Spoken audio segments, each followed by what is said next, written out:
Okay, so at least I've got that covered. That's probably the most important thing I have to do But today. you know what? I forgot one time. My first podcast I did back in during COVID. I hosted a podcast, and my first episode I forgot to register not to register, but to turn on the Oh yeah no.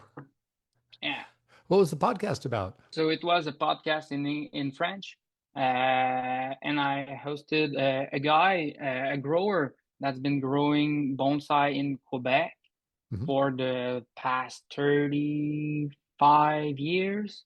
He's one of the first one to grow bonsai here, Mhm. and he's now retiring. So I wanted to talk with him, like to understand what it was to do bonsai in the 90s.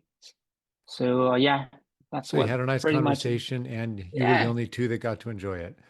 yeah, but I registered the last 10 minutes.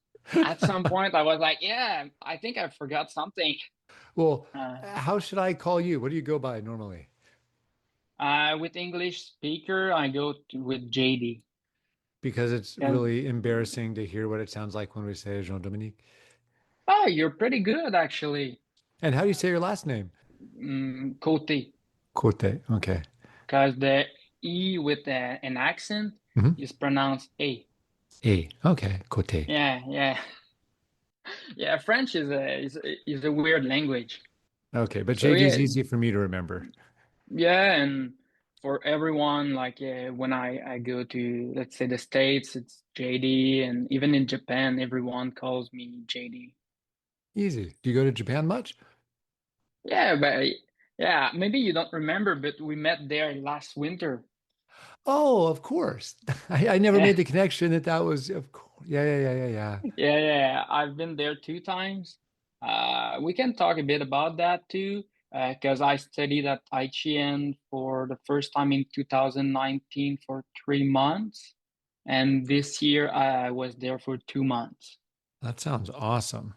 Yeah, And what was your original connection to Aichi-en? Did you just reach out to him out of the blue, or did you know someone that made the connection? yeah. Yeah, my story is kind of it's like a fairy tale, because I just sent an email to the generic email address to of Mr. Tanaka, Hmm. and I was like, yeah, I would like to come to study to Japan and do a full apprenticeship. So can I come? And a few weeks later, at that time it was Martin Diaz. Hmm. He was an apprentice there, and he just sent me an email. Hey, you can add me on Facebook, and we could talk and figure something out. So for 6 months, We talked a few times together on Messenger, FaceTime, and said, "Yeah, you can come." And I finished college, and 2 days later, I was on the plane to Aichi-en. Wow. Now, how did 5 years become 3 months? That's the good question. Uh, because at that time I was 19, and I didn't really know what I wanted to do in my life. Hmm. I knew that I liked bonsai very much, so I went there, and it was uh, I don't know if I can say a stressful time, but I was struggling the whole day about what I was gonna do. Because I had a return ticket. I'm like, do I go back and try something else? What do I want to do? And is it possible to live from bonsai in Quebec? And to that question, I came to the conclusion that it would not be possible to live a. It's possible to live from bonsai, but a decent life, I don't know. So, and I don't want to go elsewhere. Like I could move probably in the States or in Europe or travel a lot, and I could live from that, but that's not really the part of bonsai I enjoy the most, like to travel and to work with people and what I like is to develop trees for the long term in my backyard. So it's it would be difficult, not impossible. I think it would be possible, but difficult. So I was like, yeah, I'll do a bachelor degree in agriculture. Hmm. So I'm an agronomist. Is it the right word? Yeah, Yeah, agronomist. agronomist. And then at the end, I was like, yeah, I like the research to do research. So I did a master degree in soil science, Oh, and wow. now I'm beginning my PhD, Oh, gosh. my PhD in plant biology. So is that because you couldn't think of anything else, or do you actually like this subject Yeah, matter? yeah, yeah. I like it very much because in my early days in bonsai, I what I like to do is to try like I used to try fertilizers, soils, everything. So in the research world, that's kind of what I do. And in my bachelor degree, I would ask many questions to my teachers about like, do you know what's going on in this bonsai soil? Like, Hmm. how is it possible to grow trees in there uh, as compared to like trees in the natural environment? Like, like all the science behind bonsai? Uh, yeah, Well, have you come to any great insights after all of this? Or is bonsai soil still a mystery? kind of not a mystery. I understand more what's going on in the soil, in bonsai soil, and why it is important to use like good bonsai soil, not just dirt or normal soil. But the more you learn, the less you know. So Mm. so that's why science is kind of an addiction. Like you learn something and then you understand that you don't understand everything, like, and you need to search for something else and go and so on. So I've yeah. mentioned it a few times. When I was working on the last book, I took a month off and did nothing but read research articles on fertilizer. Yeah. And the great conclusion I came to after a month of just reading scholarly papers all day, every day was I have no statements to make about fertilizer on bonsai. Yeah, It was just because everything depended on something. And hmm it's hard to make general claims or say with a straight face that for people in different climates with different species, different goals, different water, different soil, different fertilizers, what the magic recipe is. It'd be like telling a person, "Oh, I know the perfect diet for you. 3 Pop-Tarts a year and 200 egg sandwiches." Like it'd be impossible to come up with a perfect diet for a person. It's just as silly for a plant, let alone all the plants in your garden.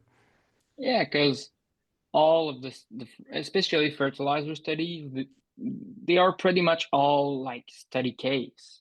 So, Right. and you need to, like, basically, you would need to read everything and understand everything to apply something to your backyard. And especially the way we fertilize bonsai. In my case, I use tea bags Uh-huh. with the organic fertilizer inside. Like, that's probably the worst way ever to apply fertilizer in an agricultural way of doing it, actually, Yeah. because you lose so much, and it's not efficient. Not efficient, but it's not like Oh, the it's not night. efficient either. Yeah. No, it's not efficient at all because you lose nitrogen through the air. The phosphorus is not so mobile in the soil. So I don't know how it truly like works. Like, how does the fertilizer really get to the roots, and how much of what we apply is truly taken by the plant? So that's a mystery to me. Why do you choose organic, you think, instead of chemical? Yeah, for my more refined trees, I use organic. Hmm. But for my young stuff, I use chemical fertilizer. But for the more refined one, or especially the Yamadaris one, I prefer to use organic because I feel like it gives. I don't want a big push of growth. I just want a steady growth, not too much I want vigor, but not like if I was using the 2020, for Right. example. So I just want steady growth, and for me, everything's perfect like that. I Do you didn't think you have. could get the same results with just using a smaller amount of chemical fertilizers?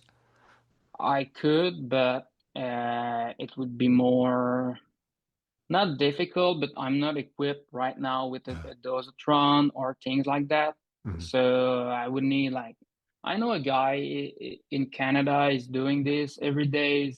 Uh, he puts a small amount of 20 inside his can and he water everything by hand, but I don't have time for that. That's a lot of phosphorus and potassium. I don't know what the trees need all that for. Yeah, but it's like micro dose. Oh, It's just the like tiniest amount. just Yeah. just a tiny, tiny amount every day. But yeah, he's probably getting good results. But to me, with just tea bags on top of the soil, and once a week, I use seaweeds and fish emulsion. So and I don't have any problem with my trees. Everything's pretty healthy right now. And for the young stuff, it's something called osmacot. Mhm. And yeah, just once or twice a year, depending on the tree. That all sounds really, really familiar. I've used those recipes for years and I continue to do a lot of that. Same thing, osmocote, often for the young trees, though I often use a mix of whatever's laying around or whatever happens to be there. And then for Hmm. the mature trees, I like the organics. And I've always wondered why so many gardens in Japan lean on the organic fertilizers when it seems like it'd be so easy to dump on chemical. One trend, I don't know if you've noticed this, but a lot of American professionals have switched over to chemical fertilizers in recent years, and they're all saying, wow, this is amazing. And part of me wonders if it's not because they were all under fertilizing before switching to the chemical. And so giving a tree a dose of, or really strong doses of things is probably Hmm. like the most wonderful feeling. Hey, look at all this new growth. Hey, look at that dark green color. Hey, look at those Yeah. giant internodes and those huge shoots that won't stop. So it's a mixed blessing, but I'll be curious if these trends, it's only been a few years of this. I'll be curious if Hmm. people are thinking the same 5 or 10 years from now after just hammering their trees with chemical fertilizers. Yeah, because I mean, it's possible to just use chemical fertilizer, and Mhm. but you need to precisely know the right amount to put. Like you need, because if you put too much, then everything's going out of control. And especially with larches, I used to fertilize with chemical fertilizer, and if you give too much fertilizer to old trees, then you can lose all of your bark. So I've Oh, had right. Yeah. Like pines will do the I same thing. uh, and I've had problems with that on not freshly collected, but collected trees.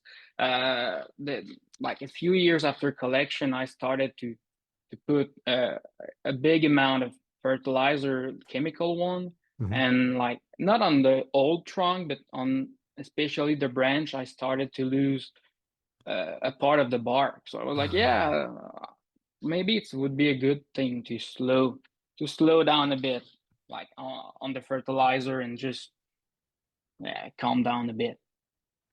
Yeah, I started doing the organic in tea bags after coming back from 2 months at Aichi-en myself all those years Hmm. ago. And I did it right up until the rats all started using the tea bags as to-go bags, and they would just grab it and take it back to wherever they were living. And haven't used them since because I don't like having the rats around. I've yet to figure out a good recipe to dissuade them from taking all of the tea bags. Yeah, this year is the first year ever that I encountered that kind of thing too. But it's a let's call it a ground dog. Oh, groundhogs? Yeah, Oh yeah. There's gosh. one that he just it just like it ate the whole, all of my girlfriend's flowers, and it take off my fertilizer on the tree that I keep on the soil, not the soil, but on the ground. Yeah. Yeah. Yeah, that's super unforgiving. They can just tear through the garden and you wake up in the morning and it's already over and you had no idea it was coming. Yeah, very frustrating. I Yeah. actually have had a weird one this year where squirrels have been an absolute terror in my garden. They are tearing the bark off of trees, they're Mm. eating branches, and then digging up holes in the soil. I mean, a single pot can have 8 holes, 2, 3 inches deep in it overnight. And Mm. it's just the strangest thing. It just keeps getting worse and worse and worse this year. I've been in the same And place for maybe 20 years, and I've had a mhm. couple squirrel run-ins here and there, but this year it's just horrible. And and for that, do you know what to do? Well, after doing a whole bunch of research and having a bunch of friends try different things, apparently exterminating the squirrels is the best suggestion I've heard. Yeah. Because the I pepper packs, there's a bunch of peppers that work, but for very, very brief. It wears off after a couple days, whether you sprinkle it on or get the really pungent aromatic stuff. There's little because ultrasound things. I've used only uh-huh. some of those. I haven't set up a full ultrasound barrier where they have these high pitch frequencies that uh, take over the whole garden. I could try that, no idea. Um, but yeah, trying the peppers didn't work.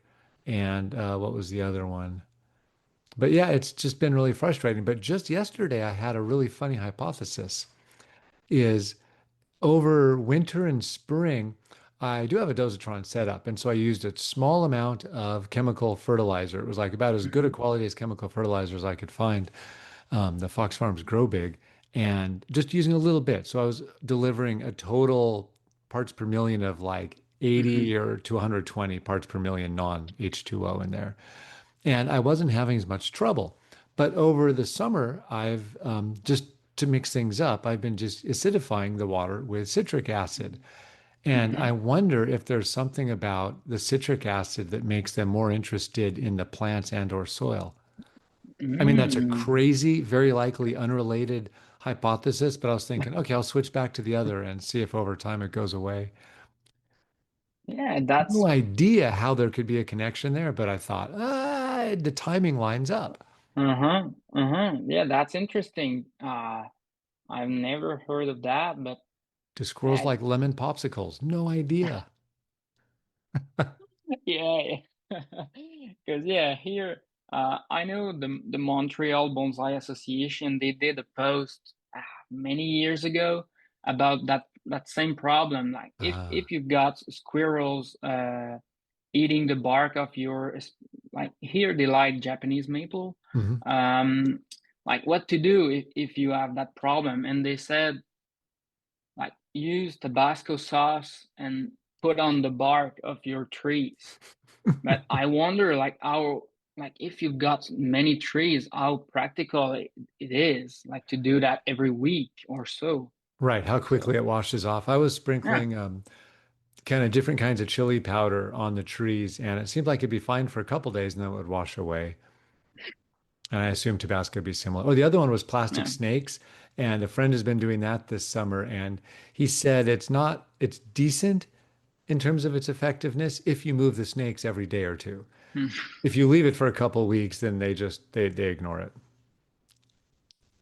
Okay. But I think the rubber Yeah. snakes would scare me because I'd forget I have them there and think, yikes, I didn't know we had snakes here. Yeah, so we'll see how that goes. I'll try, but I never thought of that. Maybe I should just be injecting pepper powder, mix in some cayenne pepper in the water through the dosatron. Yeah. That would be a novel use. Spicy chemical warfare for watering the trees. Hmm.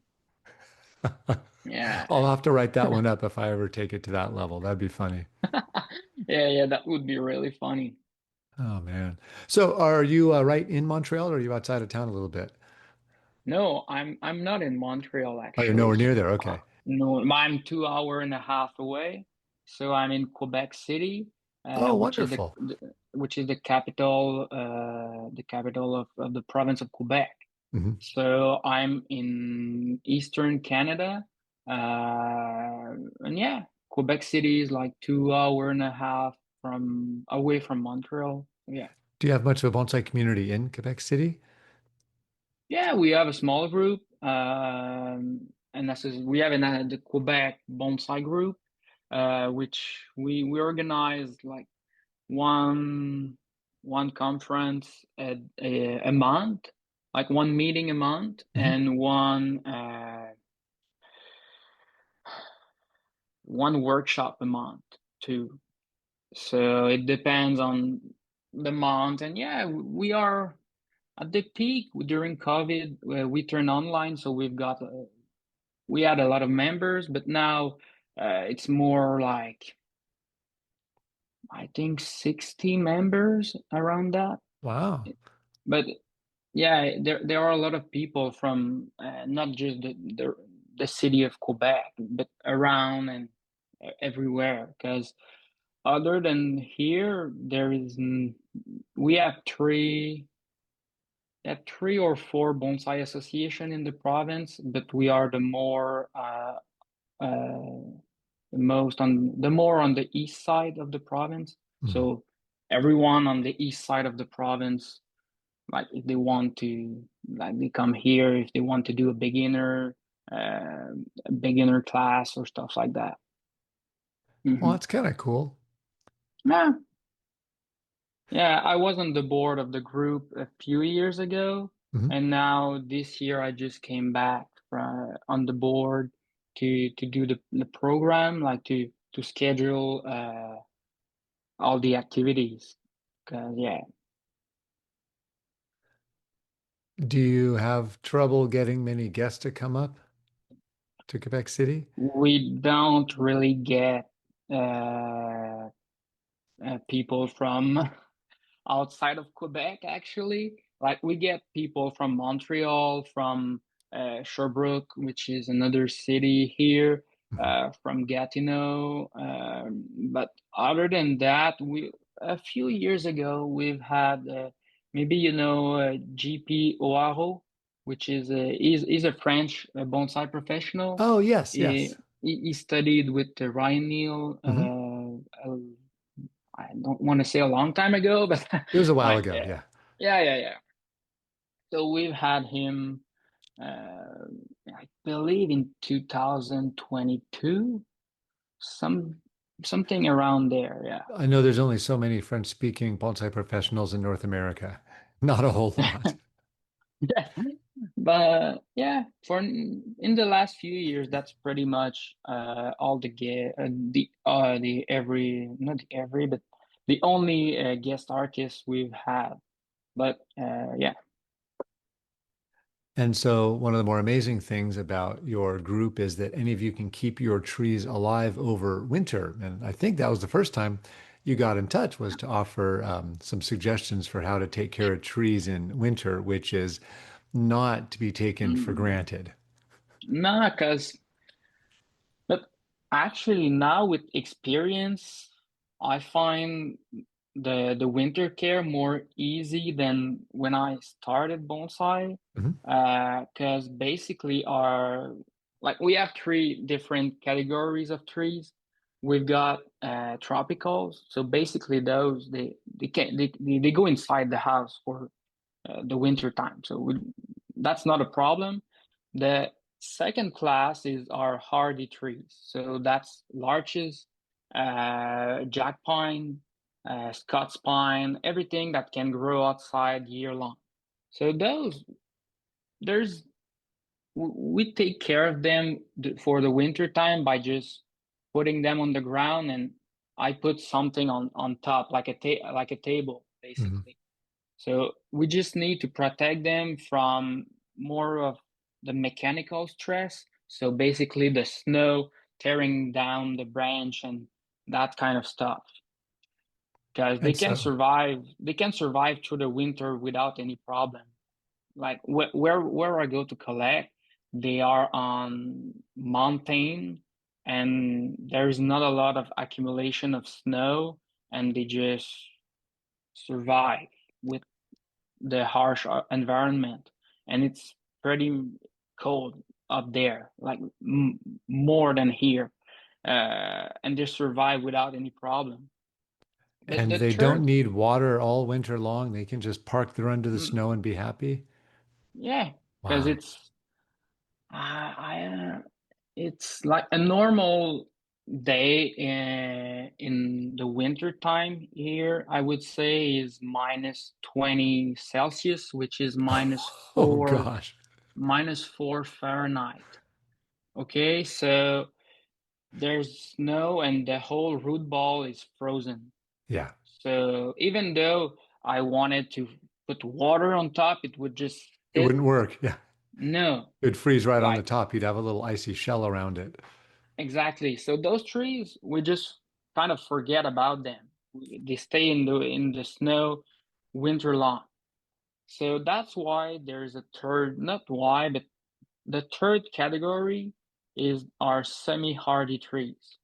Because trident maple, Japanese black pine, or even Japanese maple, they could not survive in at minus 20 or minus 4 Fahrenheit. So you need to protect them into either a greenhouse. My greenhouse, I keep it heated to it's 40 Fahrenheit, Hmm. which is 4 degrees Celsius. And I don't have any problem. So I need that environment to keep my semi-hardy trees. And also, if you want, you can keep jack pines or larches or stuff like that in the greenhouse too.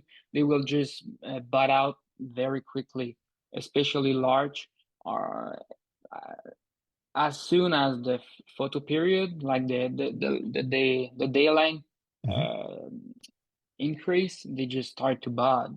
So yeah, in my greenhouse, I start to repot in March, but Oh, my trees, early. yeah, yeah, because there is light inside, and the trees can feel the increasing of the photoperiod, so they Hmm. start to bud. And yeah, my usually my repotting season start around March 1st, and at the middle of April, I'm done with the repotting of my semi-hardy trees. So you must Uh, have to keep them all in the greenhouse that entire time after you repot. yeah, And exactly. then do you have to do a lot of Yeah, in and out then when it finally starts warming up outside? yes, that's the not the difficult part, but it's It's just a a pain. long yeah, it's a pain because I didn't mention it, but I think you've seen picture of my greenhouse Yeah, it was a because I fairly small greenhouse and you had it yeah. very well insulated. And I use for insulation, I use styrofoam panels, Hmm. like for foundation insulation. Hmm. And if I were to not use insulation, it would cost like a terrific amount of money just to Yeah. keep the greenhouse hot during winter. So you need insulation, but with the insulation, there's no light coming in. I keep some sort of window um, for some light to penetrate the greenhouse during the winter. But at some point, when the trees are completely leafed out, they need more sun than just a small amount. So at that time, I need to find a day where the temperature is high enough that I can put all my trees outside, and then I take off the panels, the styrofoam, and then I take everything back inside. And now the not the problem, but the challenge is to keep the greenhouse not cold, but with that much light inside in a small space. The heat, like it increased so rapidly during the Oh, sunny days. yeah, sunny days can be really dangerous. Yeah, yeah. So And then you're starting to now water about then too, because everything's growing. yeah, yeah. In the greenhouse, I water like once. So yeah, the real answer is it depends. Yes. But I go in the greenhouse probably every 2 or 3 days, and I water most of my trees once a week in the greenhouse because the Mhm. humidity is like at high level most of winter. It's 100% humidity in the greenhouse, so trees don't dry out so much.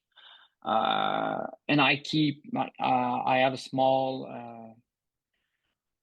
how do you say it, thermometer, Yeah. electronic one. So it's connected to Wi-Fi, so I know like everywhere I am. Like during my time in Japan this year, I knew what temperature it was in my greenhouse all the time. So I can follow that, and even when I'm not home, I can be reassured. Did you have anyone checking your greenhouse while you were in Yeah. Japan, or did you trust it for 2 months on its own? No, no, no. At that time, my trees were still at my parents' house. Uh-huh. So my dad has been looking at them during the winter, and he did the same thing during my first time in Japan in 2019. He watered all of my trees every day for the whole summer. So Wow. he's pretty good. He's pretty good. Like yeah, yeah. But during the winter, I just had to text him like, "Did you check water this week?" And I didn't have any problem. Oh, that's great. Uh, yeah. But now we moved into our house with my girlfriend. Hmm. Because just for a funny story, um, 2 or 3 weeks before leaving to Japan this year, we had the idea to start to check for a house. Hmm. And 6 days after that, we had a house. Wow. So, but we just moved in on the 1st of April, and I came back from Japan on the 4th of March. So that was So a busy month. everything was about timing during that time. Like everything went perfect. We found the house with a great time to move in. So and yeah, everything was perfect. And now all of my trees are with me, because yeah, it's a relief actually to have my trees with me all the time, and I can check water myself every day. Because for the last 2 years, I had to call my mom or my dad, "Hey, can you check water? Is it okay?" And that was kind of stressful a bit. Well, so what are Like, you going to do when you go traveling with your girlfriend? Then no one will be home. yeah, I have a nice neighbor. Like, Excellent. yeah, yeah, We all need nice yeah, neighbors. yeah, yeah. He actually already offered to, if you want, I can come to water your trees when you're away. But yeah, there's that option. But I have a good friend, Christopher, that when he's away, I go water his trees, and he did the same for me, like one time. But yeah, Mhm. we help each other because yeah. Yeah, it's just about impossible for anyone to do bonsai 100% by themselves because if you travel at all, then relying on a system and with no backup is a really scary proposition. Yeah, and that's why my dad actually he doesn't hate bonsai for that, but he doesn't like bonsai for that because he's like it's worse than a child because It never it learns to never take care for itself. yeah, and it never goes away. It Yep. just stays in your backyard its whole life. So Well, so for those who don't know, your dad, if I recall, is actually the reason we're even having this discussion today, is he asked you a very simple question and you thought it yes, might be interesting to look into that a little bit. I think you yeah. just gave us the perfect introduction to that. What was it that he asked you? He asked me, "Why are you doing bonsai? Like, why is it so important for you?" Because I think most people don't understand why it is so important for us. I mean, I think like I include you inside of Mhm. that. Because for me, especially, like, I don't know, at what age did you start bonsai? Right after college, so I was 22. Okay, so pretty young. Like for myself, I started bonsai when I was 15. Hmm. So pretty much my whole adult life, I've been doing bonsai. So I don't know what it is to have an like a normal life, if I can say that. So Yes. I'm like, yeah, why am I keeping small trees into pots in my backyard? And I'm like, yeah, it's kind of not weird, but it's so he asked me that question, like, why are you so interested into bonsai? And I'm like, at that time, I was like, I don't know. I don't know. I just like it. But I think last winter, I was pulling needles at Aichi-en, and I came to a state to where I was not that I was not thinking, but I was just thinking about pulling needles. Hmm. So I I I just stopped to think about my life and about my problems and about anything else, and I was just in kind of a meditation state. Hmm. And at that time I was like, I think that's the reason why I'm doing bonsai because I like that first. That's the first reason that I like just to work on trees and to forget about anything else and just create something beautiful over time. But I think it's the meditation state that I like the most. But then the part where I have to take care of something, like I have to water my trees to keep them alive. I have to prune them to maintain silhouette. Like just to have something to take care of, to me is really not important, but it's a big part of why I continue to do bonsai because I like the lifestyle of doing bonsai. Like, Hmm. I don't know if it makes sense to you what I'm saying. I think a lot of people will find this makes a lot of sense. It's definitely true for me. One thing that keeps coming to my mind is there's a lot of different ways for people to incorporate bonsai into their lives. And Yeah. you decided to start taking it really seriously at some point. Hmm. What do you think, where do you think that came from? And how early did that happen? Was that right from the very beginning? You wanted to get good, or was it along the way where all of a sudden you're like, wait a minute, I want these really beautiful trees in my garden? I would say that very early on, I was really, really into it, like at a serious level, but it's it's just since I would say 4 years that I can be really into it. Hmm. Because before I was a student without a lot of money and with my trees at my parents' house, I think that now I'm at a stage where the quality of my collection will increase pretty dramatically in the next 5 years, ten Hmm. years. But for the last 5 to 8 years, not that I didn't make progress, but my trees didn't really not progress, but it was small trees, mostly cuttings and stuff Hmm. like that. Uh-huh. And since, yeah, I started to collect 4 years ago.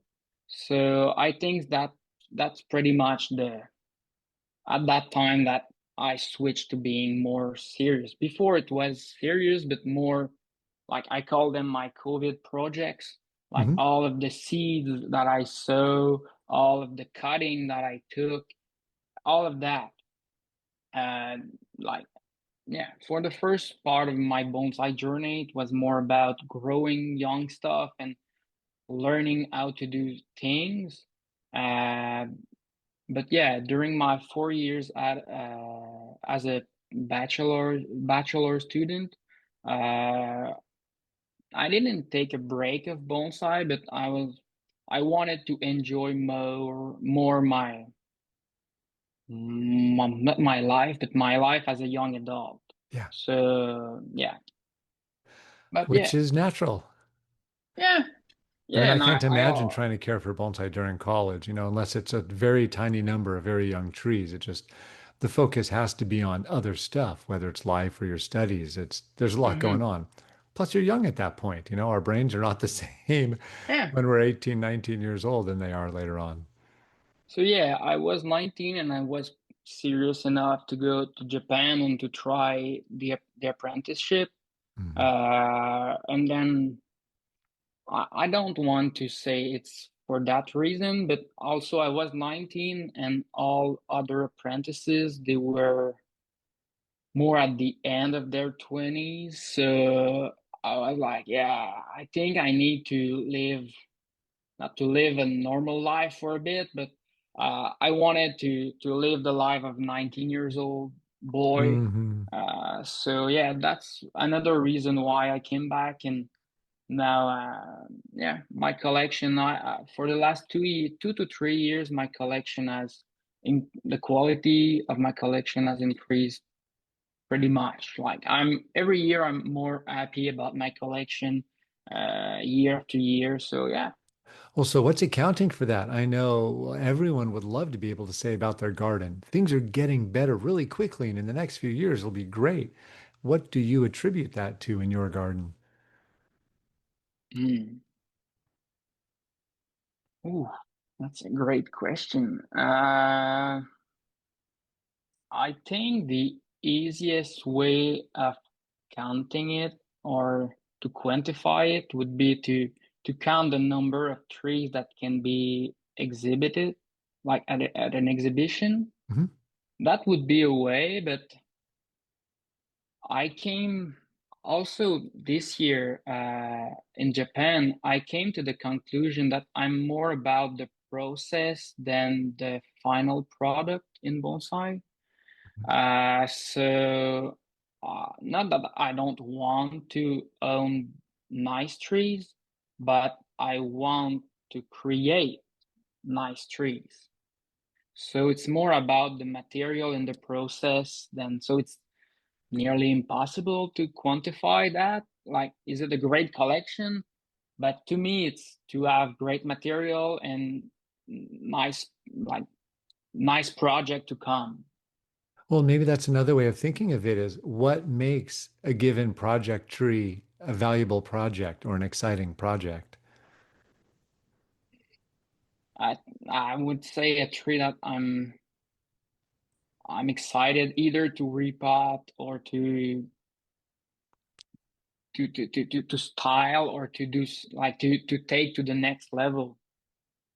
Because I right now I'm more thinking about my Yamatoris, like my Mhm. larches and my jack pines. But for let's say deciduous, I know that I have trees that will look nice in for my when I'll be 60 maybe or things Mhm. like that. So I have a long-term project that I'm really excited to see, and every year I know they improve. And right now I'm just setting the primary branch structure, and Ah. like the good things are coming for the next years. That it's in I could not exhibit any of those trees, and I have a lot of especially trident or either root over rock or not root over rock, but that I want to develop for long term.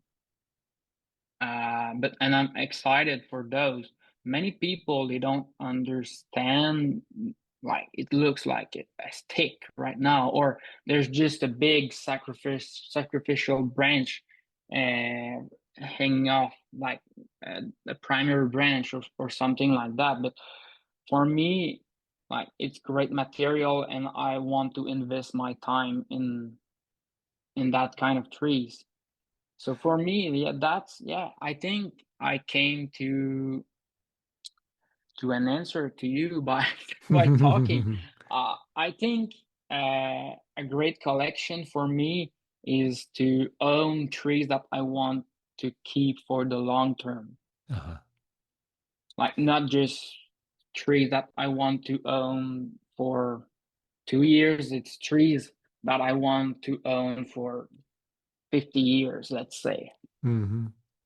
because I want to develop them from nothing to final, not final because it's never final, but you know what I mean. Yeah. Like you say, something that were you to show something could be shown, or at least has reached a somewhat mature form, Uh-huh. or demonstrated those mature characteristics that accrue after you've been working on them for a very long time. Yeah. Well, one thing that comes to mind when you talk about being excited about seeing the development, saying that things have been coming along quickly and that you're really excited about the next few years is trees seem to have, or bonsai specifically, have momentum. And they go through Mhm. phases where maybe it seems like nothing's happening for a few years, and then you start seeing some really rapid progress, and it seems like all kinds of stuff's going on. I've barely touched the trees in my garden for the last 5 years, but this year I'm giving myself the whole year to catch up as best as possible. And what I'm finding is that idea of momentum again. It's like when you're not working on a tree, it's not going to look great because last year you didn't really work on it. It's not going to look any better having not been worked on for 2 years. And so then when you start cutting away a lot of the growth you don't need, you can kind of Mhm. rediscover in old trees what it was that drew you to that tree in the first place. And it's like, ah, now we can start building the good stuff. The other thing it does is sometimes when you ignore a tree for a few years, a trunk will thicken up, new taper or Mhm. movement will develop. And then when you finally come back to it, you'll say, ooh, we have some much more interesting characteristics to work with. Switching over from trunk to branch work really speeds things up. And Mhm. so I know both of those, once you feel that bonsai momentum, it just gives you tons of Yeah. optimism and enthusiasm to work on the trees. Yeah, and I find like with that kind of momentum, it's the best way to develop trees from the outside in. Like Mm. if you have long branch and with like vigorous growth, that's the kind of branch you want to create backbone on the inside. If your tree is not vigorous, you can try all you want. You will not get so many backbone.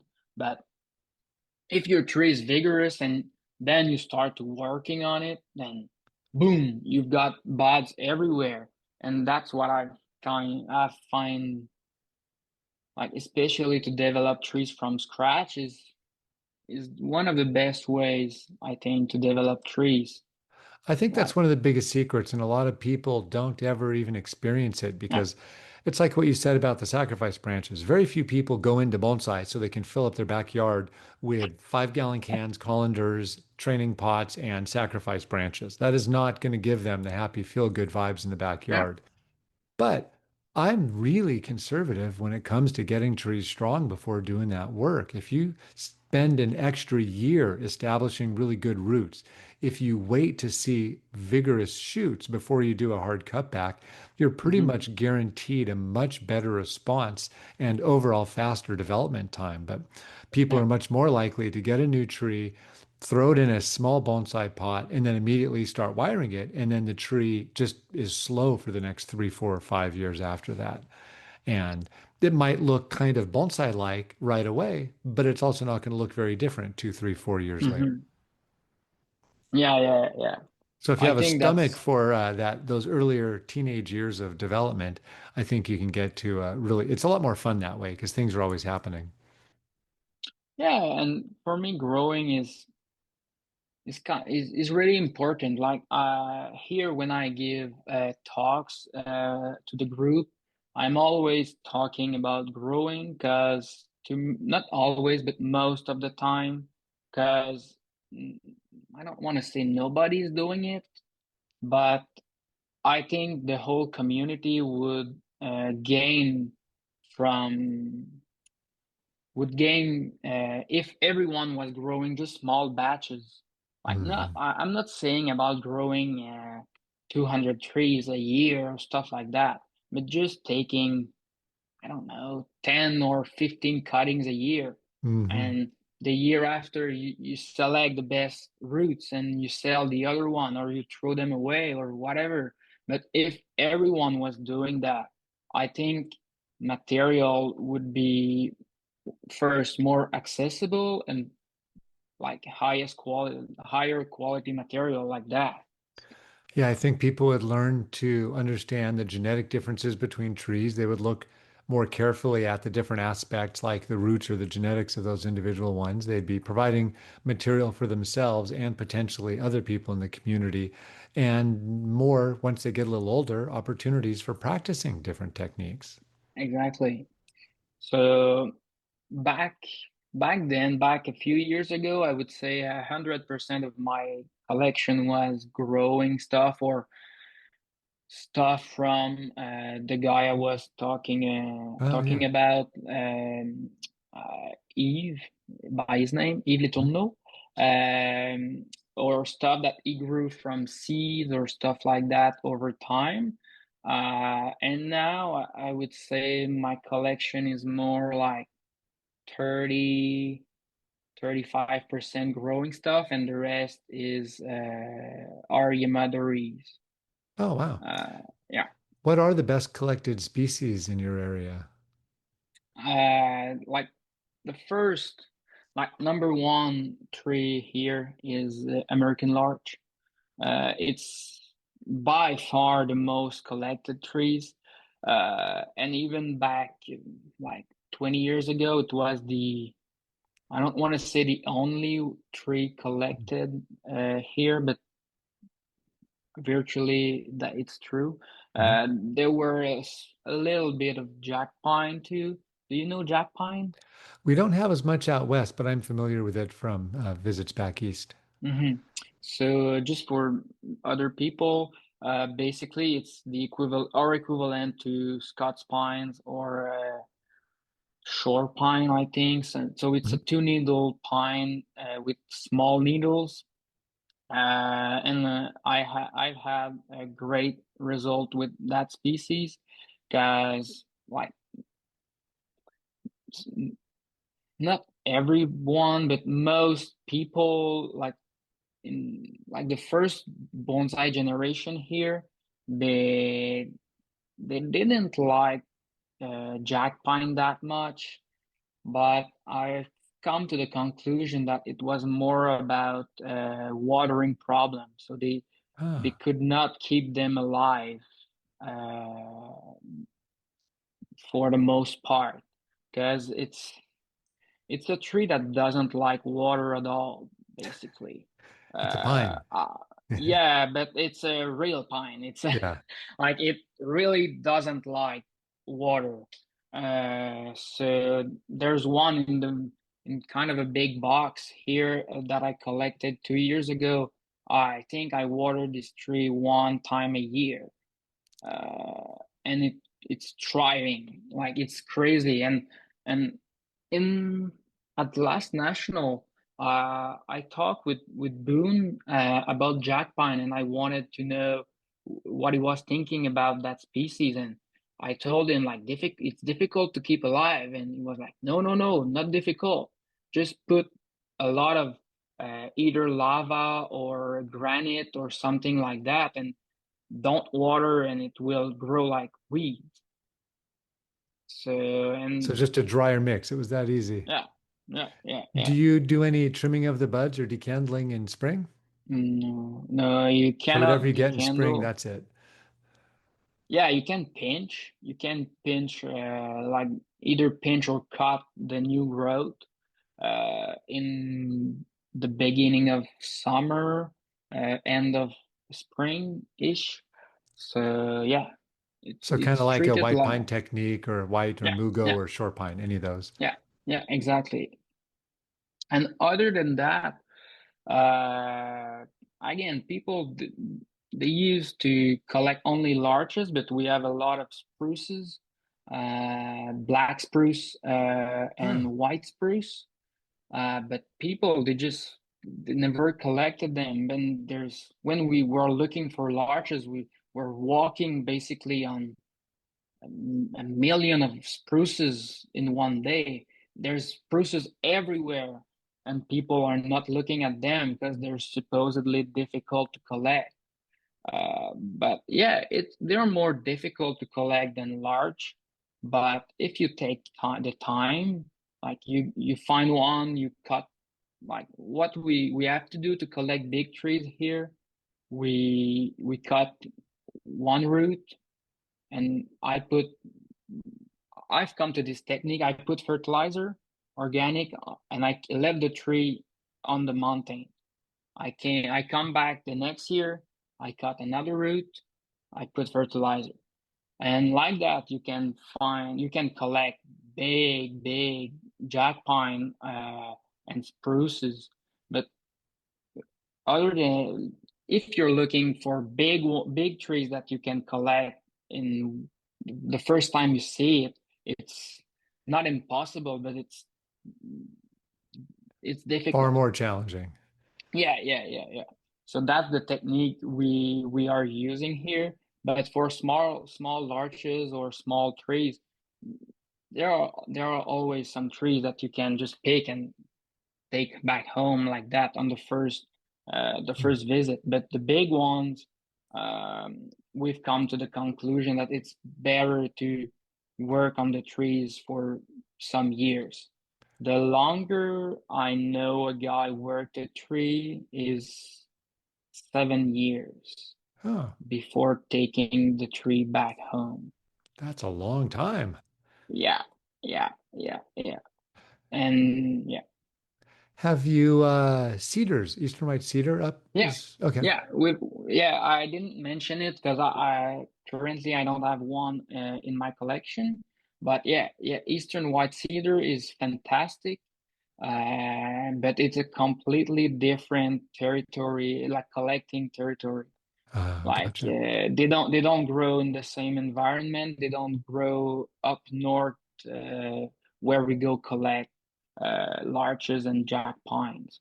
And there's also balsam fir, Uh-huh. like basically Christmas trees. Mhm. Um, but they are difficult to find. It's difficult to find an interesting one because it's not a so long lasting species. It doesn't live so long. And it's funny because this year is the first time I've collected one. Um, and yeah, I will see how it turns out. So it sounds like you've got a lot of material to potentially work with, but you're all in the relatively beginning stages at figuring out the best way to treat these species. Yeah, the balsam fir. Right now, I know there's one as a bonsai in Quebec, Mhm. like in the province. Other than that, I don't know. Spruces, like black spruce, if there is 10 black spruces as bonsai in the province, I would be surprised. Wow. And you say they're all Uh, over. I wonder if someone will figure out a good approach for those. yeah, it's just like they don't grow on rock. Basically, most of the time they don't grow like larches does. They grow in the swamp, Mhm. like in sphagnum moss. So you need to find one that is at at the junction between the sphagnum moss and the rock. And that's the one that is easy to collect because yeah, but it's challenging, but they are out there. We just need to keep looking for them. And it's I've seen Ezo spruce, and it's pretty like black spruce and Ezo spruce. They have the same needle length. Basically, it's the almost the same tree. Mhm. And we've got plenty of black spruce here. So why, like I'm growing Ezo spruce too, but that too is a long-term project because they Oh, they're don't, so slow. yeah, they're so slow to gain trunk diameter. Yeah. So yeah, I would say like most of the collection of I don't want to say the old folks, but like the first generation of bonsai practitioner, they were mainly collecting large, Yeah. like almost exclusively. Well, knowing that they live when you collect them and they survive winter, that's like two big pluses right there.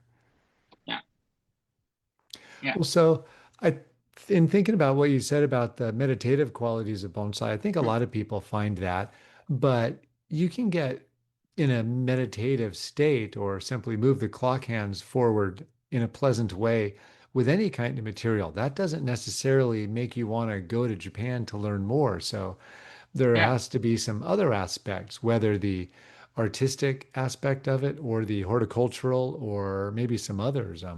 What do you think else drives you beyond just the wonderful state you can get into, that kind of right brain mode of, letting your mind do whatever it does while maintaining a tree? Mm, okay. I think, gosh, that's difficult. But I think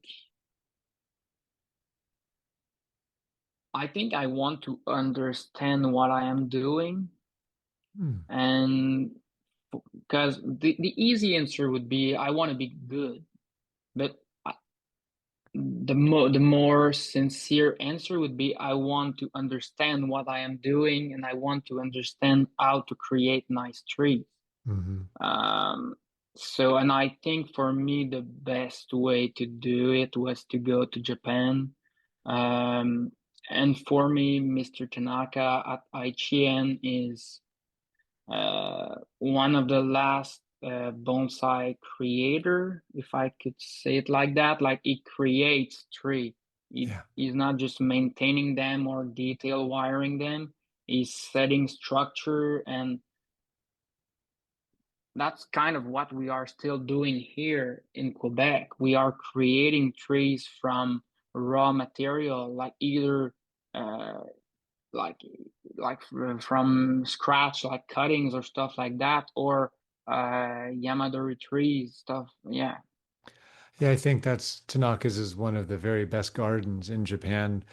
And when you think of the skill set that translates to North America, where we just don't have a bottomless number of trees that have been bonsai for a long time. We're Mm-hmm. really interested in making trees, whether growing from scratch or collecting or starting from garden material. Is how do you Yeah. do that initial building? What characteristics do you look for? And then how do you create these characteristics if you're doing it from scratch? Mm-hmm. Just looking at the professionals that have gone through that garden, you have some people that have really excelled at that kind of work Yeah. once they've come back. Yeah. Exactly. So yeah, for me, at first it was kind of an accident that I went there, but when I started to look into like Peter's blog, I was Mm, like, yeah, that's where I want to go. That's really where I want to go. And I didn't mention it before, but between my email that I sent to Mr. Tanaka and the time I went there were like 8 months.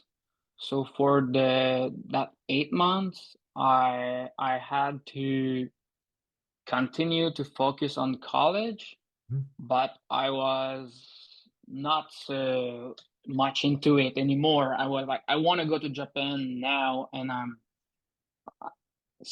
so all day long, I was reading either Peter's blog or watching videos, Bjorn's videos, or mhm. watching Mirai or stuff like that. I was, yeah.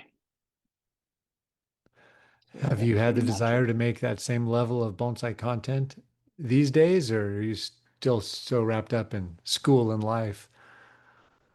Uh, I would say like this summer is pretty not tough on me, but like I'm pretty taken by my job right now. But as of next year, as of this fall instead, not like next year, but yeah, in November and stuff like that, things will be more chill. So Mm. I expect to have more time to take care of my collection first, and then to post because during my time in this year in Japan, I created an account on Instagram, Huh? jd.bonsai, and I posted once a day for my whole 2 months.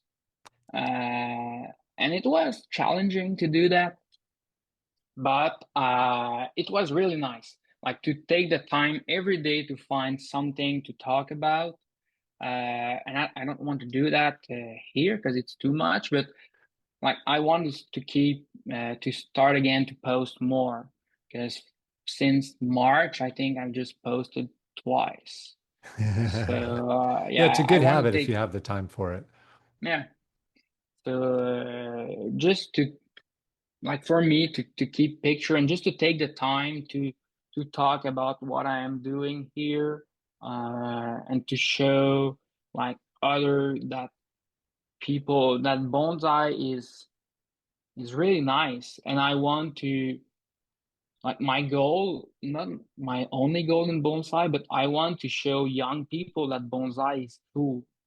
Because I feel like most young folks, when they hear about bonsai, they're like, yeah, it's an old man thing. Like it's you just clip slowly your trees and they grow slowly. And in my head, I'm like, yeah, no, bonsai is not about yeah, there's small, not small, but patience work, but it's more about interesting and it, it's not just for old people. Like there's interest for everyone. Well, what's funny is people who don't grow bonsai don't realize it can be extremely intense, which might be a funny thing to say, but if you're trying to do all of your repotting on a certain schedule, if you're trying to figure out who's going to be watering on hot days, if you're trying to solve pest or disease problems that nobody can Uh-huh. help with, if you're trying to, crack a design nut where you can't figure out exactly how to do something, is it can many things in bonsai, whether we want them to or not, can make the Yeah. experience fairly intense.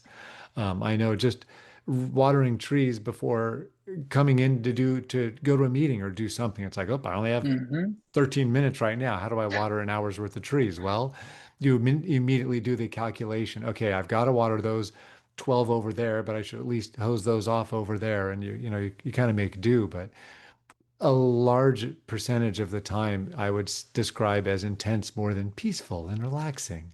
Yeah. It's only when you can sit Yeah. down and wire a tree for a day, or like you say, pulling needles or doing a lot of the maintenance jobs, then it But is wonderfully relaxing and grounding. but even wiring is yeah, I find it relaxing, but when you're thinking about it, you're bending branches in the position that you want. Basically, you're Yeah.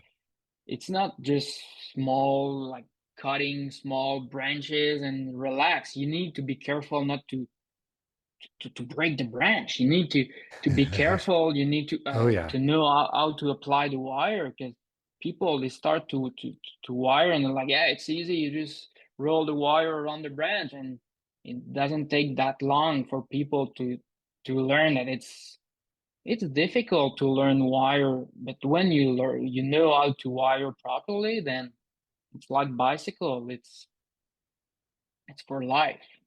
So you It's need to funny. take the time to learn how to do it properly first. Learning wiring is like learning English. It's easy to learn it poorly, but it's really hard to do it very well. Yeah, yeah, exactly. Lots of exceptions, lots of details, lots of practice required. Yeah. I find So, like if I'm wiring 100 young trees, I can do that with my eyes half closed. mhm, You still have to be very careful that you apply it properly and that you are considering, the integrity of whatever it is you're wiring. But in terms of the design and the mechanics of it, it's a lot more straightforward. Whereas when you're doing a far more complicated old tree where you're worried about breaking branches and trying to kind of create an updated or refined design, that takes yeah, a lot of focus. yeah. And again, it's one thing to learn how to do it properly, but it's another thing to understand why you are doing it that way and not the other way. Because that's also what interests me, like to Hmm. understand the why and the physics of now we're talking about wiring, but it can be applied to everything in bonsai, like to why am I pinching? So that's an easy. that's an easy one, but for beginner, it's a true question, like why? And I've found that like even advanced practitioner, they don't know why they are doing it. They are just doing it because they were told to do so. That's very real. Mm-hmm. I have a funny personality where I'm very skeptical of everything, but I'll try anything. And I Yeah. figure, well, like until you give it a try, it's hard to have much of an opinion about it. But I've definitely realized that most people do what they do because that's the way they did it yesterday, or that's the way so and so Mm-hmm. told them to do it. Yeah. One of my favorite examples of that is most people swear by whatever brand of cut paste they use, and most people use the cut paste their teacher uses. Mm-hmm. Yeah. It has nothing to do with anyone evaluating the pros and cons or relative merits of different brands. They're all different products and they have, Yeah. good and bad points depending on the application. But nope, that's what my teacher did. So I'm going to tell my Yeah. students that that's just what you do and everyone else is dumb. And It's actually funny. I'm not better than the other because I use what Mr. Tanaka is using. Is he still using Joint Cock A? Yes, yes. And I find this product, it works so well. Like I don't want to try anything else. Actually, like for me, especially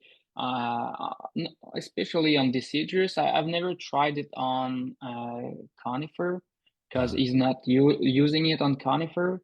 But yeah, on deciduous, I find this product works so well for me, so I'm using it. have you found a domestic alternative? No, when I go back, when I go to Japan, I buy some and You bring back a bunch, yeah. yeah, yeah, yeah, I yeah. Mm, still talk about wanting to actually do tests of on different species and size wounds with a whole bunch of different products to see what's what. And I, of course, haven't done that. But yeah, I brought home a bunch of that joint cock A and mm, used a bunch of it when I got home. And it's, I think, a great example of showing that it's not necessarily about the whether or not there are hormones present, but that mm-hmm, simply the act of sealing creates an environment that can facilitate or at mm-hmm, least not hinder, but maybe encourage that callus production. yeah. And talking about that, this winter, Mr. Tanaka, he wanted to try the aluminum paper technique, Uh-huh. sticky aluminum paper on scars, and yet we don't know. We don't know if it's better than cut paste, but he's trying it just to see is there a better alternative. And so yeah, I applied the aluminum paper this winter again because it was applied once and it started to detach from the tree. So we wanted to put again some, but I don't know. So even pros are trying things. They're not just Yeah. on automatic pilot. They are trying and yeah. Well, for people who have that personality, and I'm one of them, it's just fun. It's like, well, what does Hmm. this do? What does that do?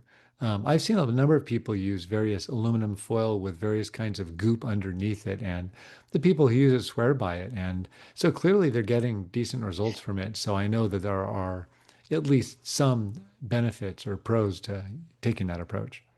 Hmm. So I've never tried it here, but maybe at some point I will give it a try when I'll have, let's say, two trees. Like, because people when they try things like that, they just try it on one tree, and they're like, yeah, it works so well, but they didn't have anything to compare it with. Right. So in basic science, you need I don't know A how to say, but control. like a control, exactly. You need a Yeah. control, and then you compare it, and you need to use numbers, like you need to measure like the growth rate of the Hmm. callus or things, not just yeah, the callus rolled over. It seems to be better, but no, you need to if you really want to see if there is a difference, you need to do that, and you need to do it more than once Yes. with more than one sample. Yeah, the case study of one is a common approach in bonsai. And for whatever reason, a lot of people are allergic to actually doing controls, whether it's fertilizer, pruning techniques, timings, it doesn't matter. I've always enjoyed that because I don't want to waste my time. And so Hmm. whenever and this really helps when you have a batch of trees. When you've got a whole bunch of things, we'll do half one way, half another way, and you learn twice as many Yeah. techniques by the end of that year. And over time, you can actually learn a lot of ways of, as I say, how not to make a light bulb. You know, you can learn a whole lot of really stupid ideas. I've done some amazingly, powerfully dumb things over the years. And the idea is that you just don't keep making the same dumb mistakes. But Yeah, because doing the same mistakes over and over is the definition of craziness, basically. So, I mean, I've been so growing pines from seed for over 30 years, and I'm still changing my soil mix every single year. I'm trying new mixes because I find new yeah, people around the world with different approaches, and I know different soils work better in different climates. And so, no reason not to keep looking. Maybe there's something more effective, maybe there's something less expensive. Yeah, just keep yeah, trying them. yeah. Because here too, that's like the soil question is like it's not like people's been using like the old, I would say the old mix with like pine bark and stuff like that Hmm. for the last 30, 40 years. Now we've had Akadama coming in more steadily over the Good. last 5 years, I would say, because before it was supposedly illegal to import here.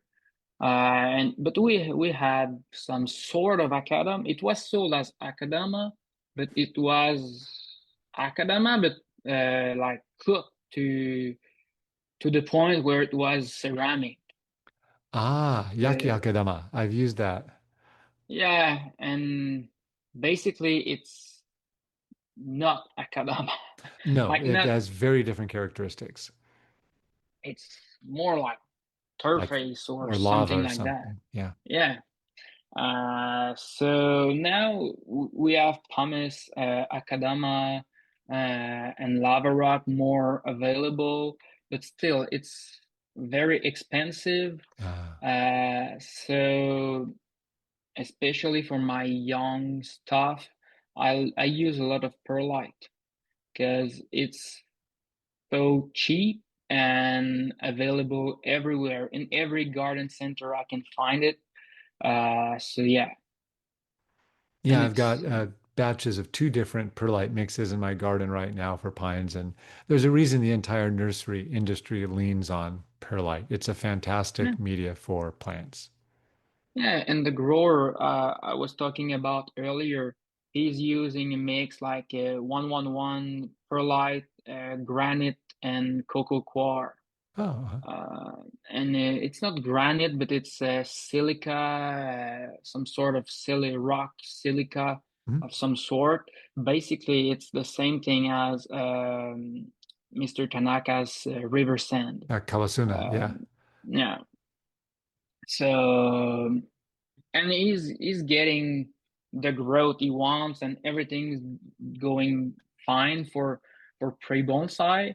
I don't know for old bonsai if it would be great, but for growing, I've never had any problem. Trees are loving it, especially deciduous again.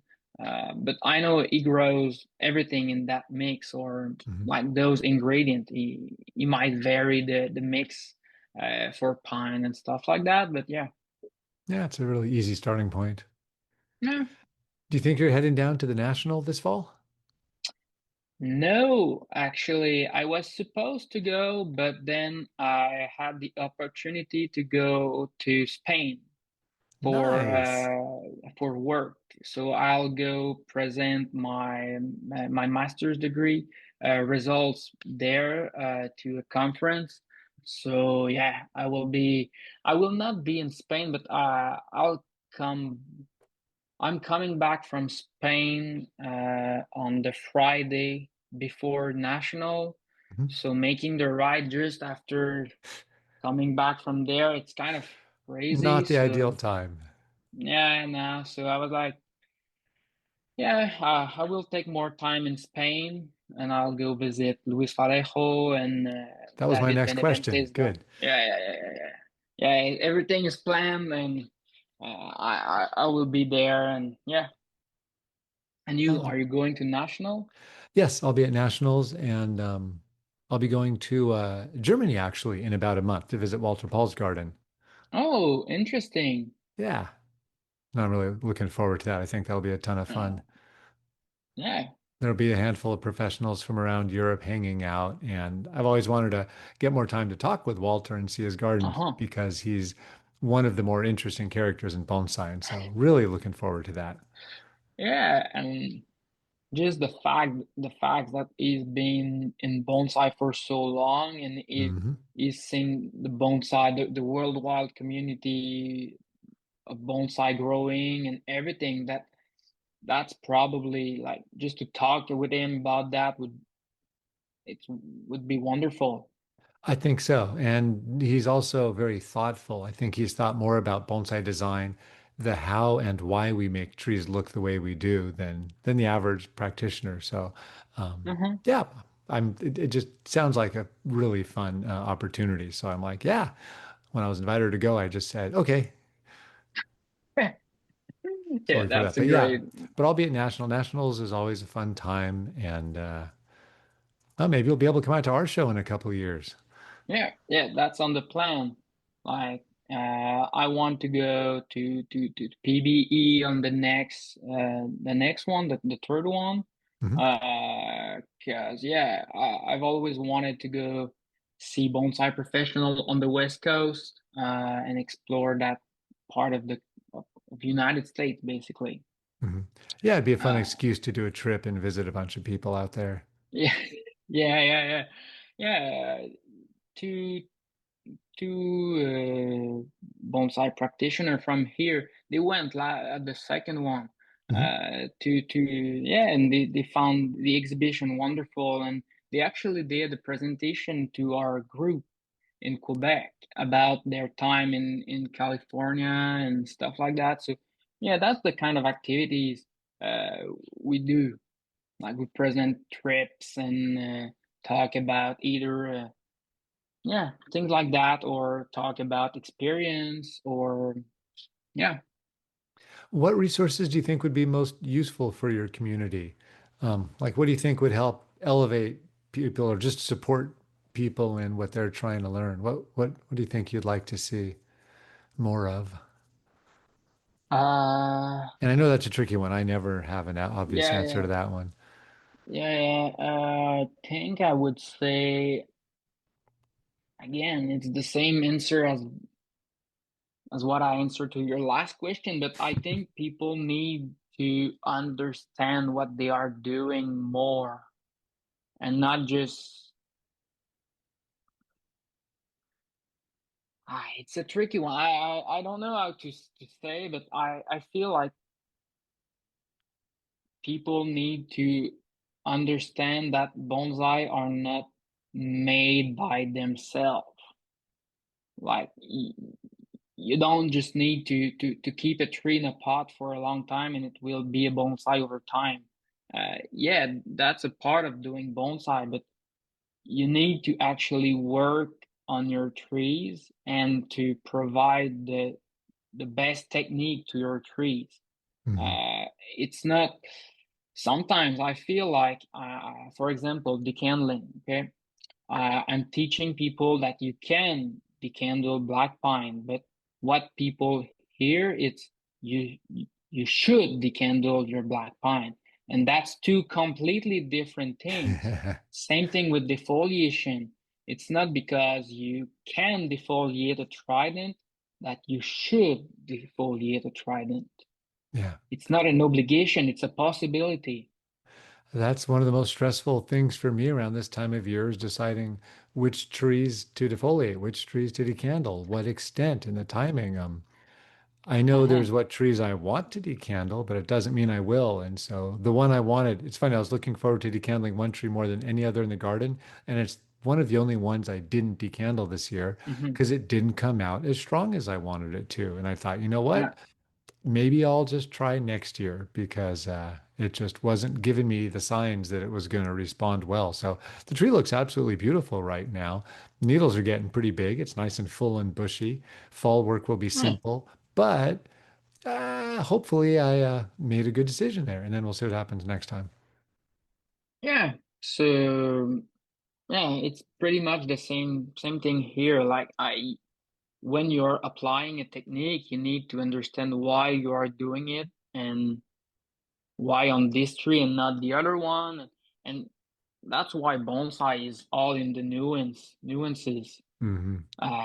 So techniques are easy. Most technique are easy to understand, not understand why, but understand how to the candle. It's not that complicated.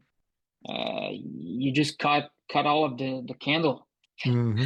And the same thing with needle plucking and defoliation. You take off all of the not the needle, but the leaves. But then, do you need to defoliate the whole tree, or you keep one branch with the leaves on? Yeah. Uh, and it's everything is in the nuance. So yeah, Yes. That's why you hear so many people saying it depends, or yeah. what do we do in this case? But it requires more thinking and more perspective, and that's why the more experience you get, the better Hmm. you can kind of learn that stuff. Yeah, and I don't want my last comment to sound like a critique of the people doing bonsai here, because it's just Mm. my vision of what's going on now. And yeah, yeah. So sorry to people that if you get hurt to about what I just said, then I'm sorry. Well, the way it sounded to me was that you're identifying, what are some of the roadblocks that are keeping people from achieving their own goals? Like Yeah. if they want their trees to be more beautiful, what's getting in the way of that? And that I think, put your finger on one of the things that can get in the way. And to be Uh-huh. fair, just like you said, it's very easy to teach techniques. It's really hard to learn how to effectively apply those techniques. You can get Hmm. 70, 80% of it, 80% of the time, but getting it always right all the time is hard for everybody. Yeah. So I think that would be like the most important point about what's slowing down, not slowing down people, but I think at some point we will get to like people will see trees and will understand more. But again, I will make not a critique, but I think bonsai in the province of Quebec now is where bonsai was in the States in the 80s or the 90s. And again, I'm sorry to people, but yeah, that's what I think basically. So it will just take time. Honestly, there are small groups doing bonsai all over North America about which that is Hmm. true. I think that's totally fair. And like you say, you don't have a ton of resources right where you are. And so that also Yeah. makes sense. You don't have a ton of teachers coming through. Not everyone is able, like you, to go and study in different places. And Hmm. that makes change harder. But you were, right off the bat, really enthusiastic, and you discovered there were people like Bjorn or like Ryan or Peter who were sharing Hmm. their adventures and making it look really compelling to learn more and make more and more beautiful trees. Yeah. So yeah, I think like at some point it will grow faster than right now. I think we are not stalling. We're every year the quality of the bonsai in the province is increasing, Mhm. but I think yeah, in 20 years it will be something else. Like for example, I would like to to to do sort of a national exhibition in Quebec or Eastern Canada, but I don't think that right now would be a great time to do it. Like in my head, I'm planning to. I, Maybe I will not do it, but I would like to do something like that in not 10 years, but something like that. I think the momentum will be there, and at least for me, I will be more. I will have more time for that kind of stuff. But yeah, I think a national show in 10 years or 7 years would be like would be nice. I think you're more than capable of making that happen as a community. Because Uh-huh. I know just in Montreal at the Botanical Garden, you've got Yeah. some great people working Yeah. there. I've met Yeah. a number of them at the national shows and seen the work. It's fantastic. And for those who haven't seen, there's a great book about the story of the Botanical Yeah. Garden. Fantastic book, great pictures, both the bonsai and the penjing collections there. Really good work. And I think it's a little bit of a cart horse situation where sometimes you need to do the event to inspire the people to do the work, Yeah. even though you want the work before you do the event. The two have to kind of be there together. And so that was one of our big goals is, one of my Uh-huh. big dreams is for more people to appreciate beautiful trees. And so I knew that we had to give them examples. Well, do we have those examples? Some, but we're going to do the best we can getting there. And Yeah. things are really accelerating. Once you get the big boulder moving, it starts going a lot faster. And it kind of feels like that's where things are now, both on the West Yeah. and on the East Coast. This Uh-huh. will be number nine, 18 years Yeah. worth of national shows now from Bill. And I've always find like the nationals and PBE to be more about, I call them more convention like than an exhibition. It's more about the community to come together Mm. and to meet, as opposed to not a regional exhibition, but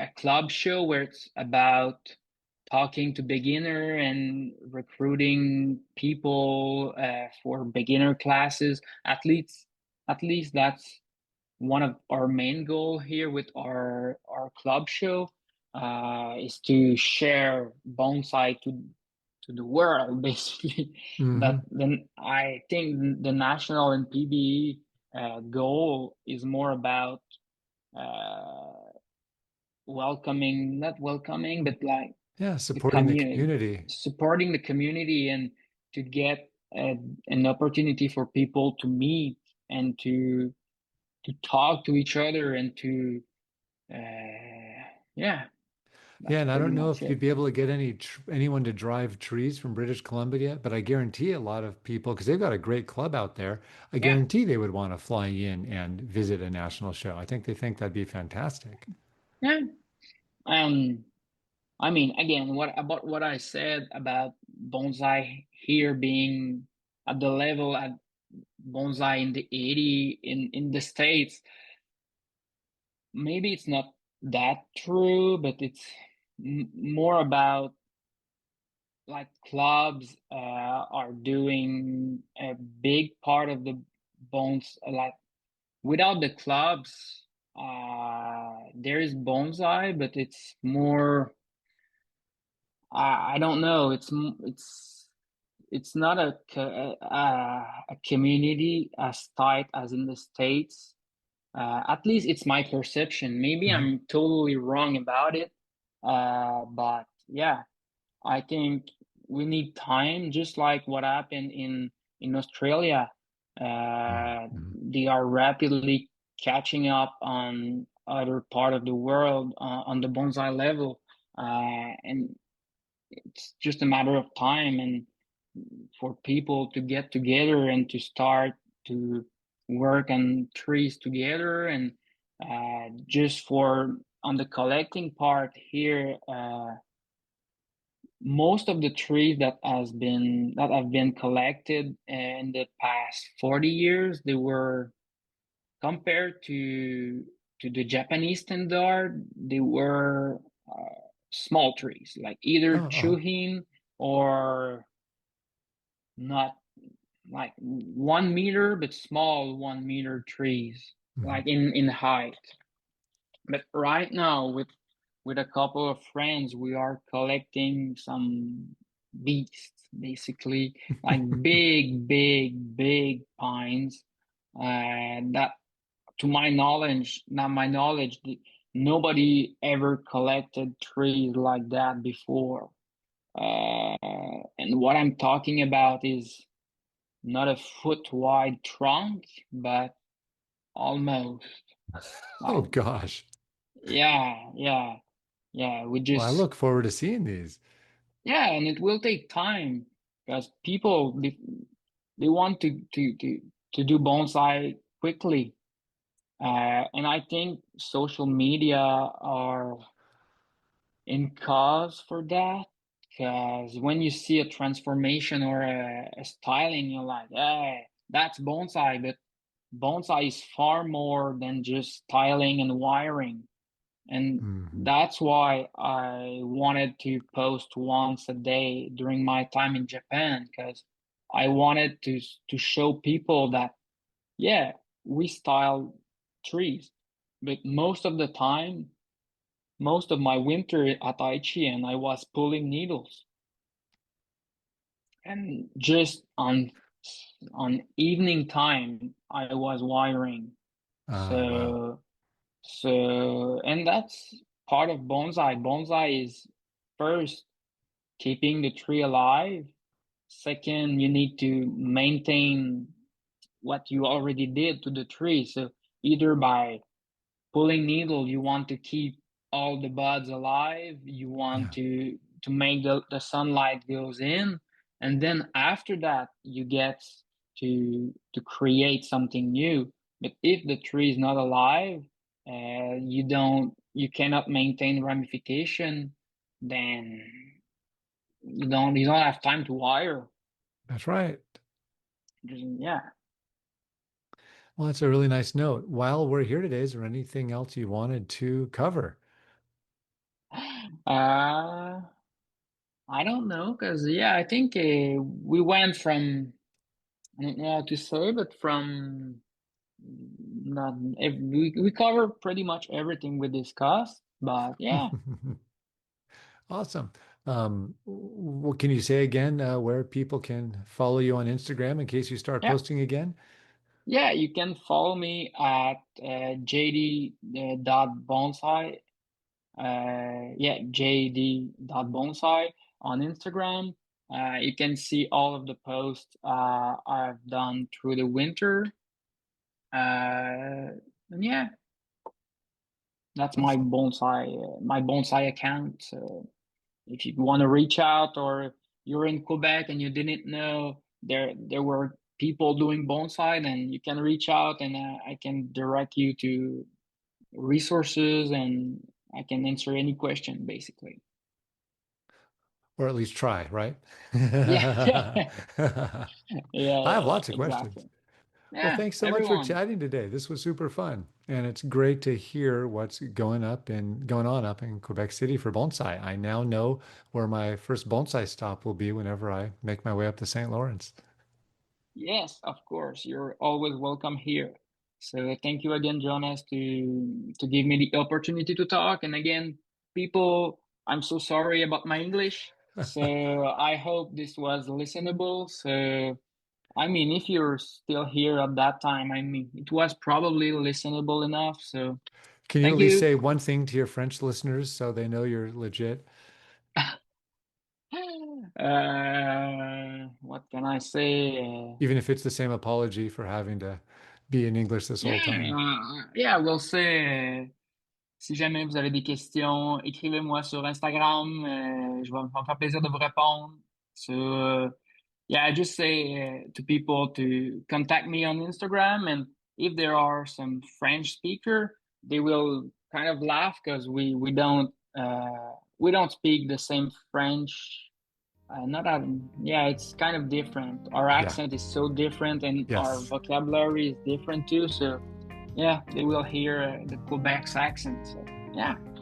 Awesome. Well, JD, thanks so much for talking today. All right. Thank you. All right.